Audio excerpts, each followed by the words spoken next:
आज आपण दीप अमावस्याबद्दल थोडं जाणून घेऊया. आज गटारी अमावस्या नसून दीप अमावस्या आहे. ही सगळ्यात महत्वाची गोष्ट.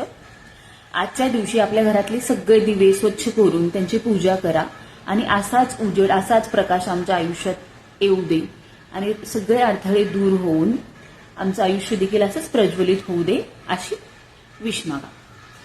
एकदा काय झालं, सगळ्या तिथींमध्ये भांडण चालू झालं. चतुर्थी म्हणाली मी गणपतीची म्हणून मी श्रेष्ठ, एकादशी म्हणाली मी विठोबाची म्हणून मी श्रेष्ठ, तर पौर्णिमा म्हणाली मी चंद्राची म्हणून मी श्रेष्ठ. तर यांचं भांडण ब्रह्मदेवाने सोडवलं आणि प्रत्येक तिथीला एकाला महत्व दिलं. तर ही आजची अमावस्या गटारी नसून दीपांची अमावस्या. आजच्या अमावस्येला दिव्यांना महत्व दिलं गेलं. तर आज दीप प्रज्वलित करूया आणि आज पितरांना तर्पण सुद्धा केलं जातं. पूर्णावरणाचा नैवेद्य करून पितरांना दाखवलं जातं आणि पितृदोष मधून मुक्तता मिळवली जाते.